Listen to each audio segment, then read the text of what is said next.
Hello, my name is Justin Lee, and this is my walkthrough for building a shape in CSS. So I've gone into CodePen and made this shape of an egg and a moon. In CodePen, in the HTML, we have to have a div class. I have two of them, an egg and a moon. And those are associated with these CSS classes down here. Now I'm going to take the moon out for the moment so I can focus on the egg first. So you can see that we have a black egg here. So we have a display block. We have a width of 504px and a height of 720. I can change that if I really want to. I also have a background color, which is black. Then we come to the border radius. So we have two sets of numbers here. The first set makes it so that we have an oval shape. But I wanted to have an egg shape. So I had to add a second set of numbers to refine that oval shape more. So that's what this set is. So, the next thing that I have is the margin left and margin top. So basically what that is, it brings it to the left and brings it down. And so that's the egg shape. Then I created the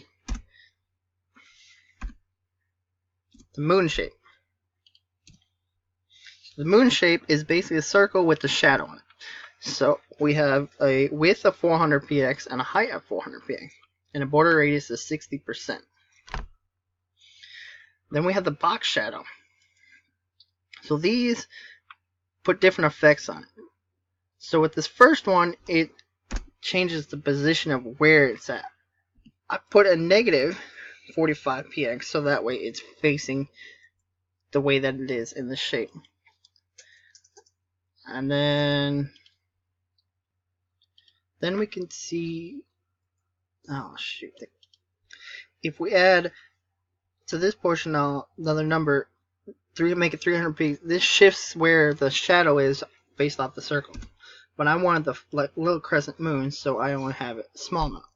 This third one makes it so that it's got more shadow background and depth. But like I said before, I want it so that it's just showing that little sliver in the moon. And then we can change the color of it. Then we have our margin top and left for this one. Because this one, when you put the shape in, it puts it underneath the egg shape. You need a negative 635px to put it up where you want it. And also the margin left, which is 240px. So that's my shape. Hope you enjoyed it. Thank you very much.